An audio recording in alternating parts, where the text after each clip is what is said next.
اور جنگ یمامہ میں یمامہ کے مقام پر بڑی زبردست جنگ ہوئی جس میں کئی صحابہ شہید ہوئے. آخرکار اللہ تبارک و تعالی نے فتح عطا فرمائی. سید الشہداء حضرت حمزہ رضی اللہ تعالیٰ عنہ کو جس نے شہید کیا تھا اس کا نام ہے حضرت وحشی. یہ ایمان لے آئے اور افسوس کرتے تھے کہ میں نے مسلمانوں میں ایک عظیم شخص کو شہید کر دیا. تو جنگ یمامہ میں حضرت وحشی رضی اللہ تعالیٰ عنہ گئے اور آپ نے مسلمہ کذاب کو قتل کیا. تو آپ اس پر خوش ہوئے اور آپ نے کہا اللہ کا شکر ہے کہ میں نے ایک بدترین شخص کو قتل کیا ہے. ابن کثیر نے البدایہ والنہایہ میں یہ بات لکھی، جو لوگ یا رسول اللہ کے نعرے لگانے کی مخالفت کرتے ہیں وہ ابن کثیر کو بہت مانتے ہیں. اس لیے ابن کثیر کا حوالہ پیش کیا جا رہا ہے. ابن کثیر نے البدایہ والنہایہ میں یہ بات لکھی کہ اس جنگ میں مسلمہ کذاب کے ساتھ جب جنگ ہو رہی تھی تو ایک وقت ایسا آیا کہ مسلمانوں کو یہ محسوس ہوا کہ اب ہمیں شکست ہو جائے گی. تو حضرت خالد بن ولید رضی اللہ تعالیٰ عنہ نے وہ نعرہ لگایا جو اس دن مسلمانوں کا شعار تھا. اور وہ نعرہ کیا تھا؟ وہ نعرہ تھا یا محمد یا رسول اللہ ہماری مدد فرمائیے. ابن کثیر نے البدایہ والنہایہ میں لکھا کہ جب حضرت خالد بن ولید نے یہ نعرہ لگایا اور سارے صحابہ نے یا محمدہ کا نعرہ لگایا تو اللہ تعالیٰ نے فتح عطا فرما دی. سرکار دو عالم صلی اللہ علیہ وآلہ وسلم کے وصال کے بعد صدیق اکبر کے دور میں مدینہ شریف سے سینکڑوں میل دور یمن میں یمامہ کے مقام پر صحابہ کرام نے مدد کے لیے نبی اکرم صلی اللہ علیہ وآلہ وسلم کو پکارا. اللہ تعالی ہمیں صحابہ کرام کے نقش قدم پر چلنے کی توفیق عطا فرمائے. یہاں فرمایا گیا کہ جو اللہ پر جھوٹ باندھے، یعنی جھوٹا وہ نبوت کا دعویٰ کرے، یا وہ کہے کہ مجھ پر وحی آئی حالانکہ وحی اس پر نہیں آئی، تو ایسا شخص ظالم کائنات کا سب سے بڑا. اور فرمایا وَمَنْ قَالَ سَأُنزِلُ مِثْلَ مَا أَنزَلَ اللَّهُ، اور جو کہے ابھی میں اتارتا ہوں ایسا جیسا اللہ نے اتارا، یعنی وہ کہے جیسا قرآن اللہ نے اتارا ایسا میں بھی اتار سکتا ہوں، تو وہ بھی کائنات کا سب سے بڑا ظالم ہے، جھوٹا ہے.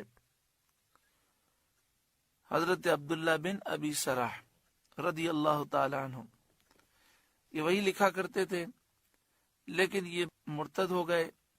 پھر انہوں نے توبہ کی اور پھر دوبارہ اللہ تعالیٰ نے ایمان کی دولت عطا فرمائی.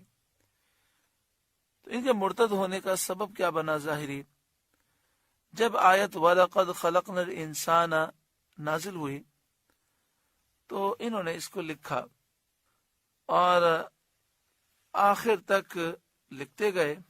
انسان کی پیدائش کی تفصیل پر مطلع ہو کر متعجب ہوئے. یعنی قرآن مجید فرقان حمید نے انسان کی پیدائش کے مختلف مراحل بیان کیے، تو اسے پڑھ کر اسے لکھ کر یہ تعجب میں پڑ گئے اور بے اختیار ان کی زبان سے یہ نکل گیا تبارک اللہ احسن الخالقین.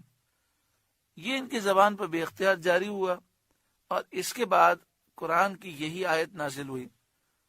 تو انہیں یہ غرور ہو گیا کہ مجھ پر وحی آنے لگی ہے اور دیکھو میری زبان پر قرآن خود جاری ہو گیا، مجھ پر وحی آنے لگی اور میں ایسا قرآن نازل کر سکتا ہوں، بیان کر سکتا ہوں. یہ سوچ کر یہ مرتد ہو گئے. انہوں نے یہ نہ سمجھا کہ نور وحی اور قوت و حسن کلام سے آیت کا آخر کلمہ زبان پر آ گیا. یعنی جب قرآن پڑھتے پڑھتے وحی کا نور ملا اور قرآن کے کلام کا حسن اور اس کی قوت سے آخری جملہ خود بخود آ گیا.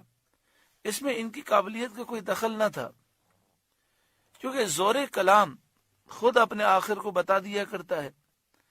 جیسے کبھی کوئی شاعر نفیس مضمون پڑھے اور وہ مضمون خود قافیہ بتا دیتا ہے، اور سننے والے شاعر سے پہلے قافیہ پڑھ دیتے ہیں۔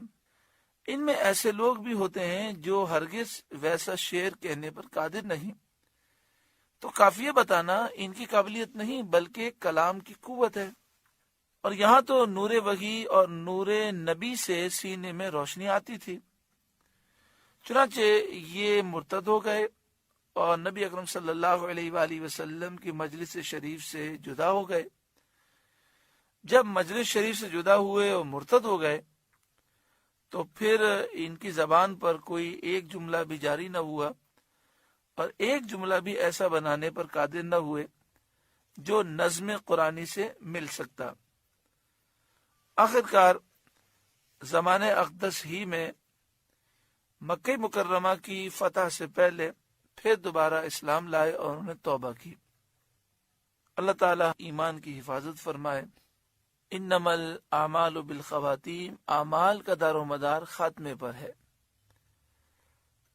وَلَوْ تَرَى إِذِ الظَّالِمُونَ فِي غَمَرَاتِ الْمَوْتِ، اور کبھی تم دیکھو جس وقت ظالم موت کی سختیوں میں ہیں، وَالْمَلَائِكَةُ بَاسِطُو أَيْدِيهِمْ، اور فرشتے ہاتھ پھیلائے ہوئے ہیں، فرشتے روح قبض کرنے کے لیے جھڑک رہے ہیں اور کہتے جاتے ہیں اخرجوا انفسکم، کہ نکالو اپنی جانیں، الیوم تجزون عذاب الہون بما کنتم تقولون علی اللہ غیر الحق، آج تمہیں ذلت کا عذاب دیا جائے گا بدلہ اس کا کہ اللہ پر جھوٹ لگاتے تھے۔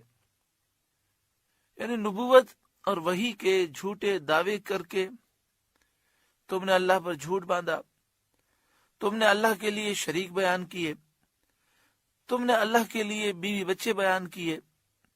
ایسے تمام ظالموں کی جب روح نکلتی ہے تو فرشتے ان پر سختی کرتے ہیں۔ وَكُنْتُمْ عَنْ آيَاتِهِ تَسْتَكْبِرُونَ، اور اس کی آیتوں سے تم تکبر کیا کرتے تھے۔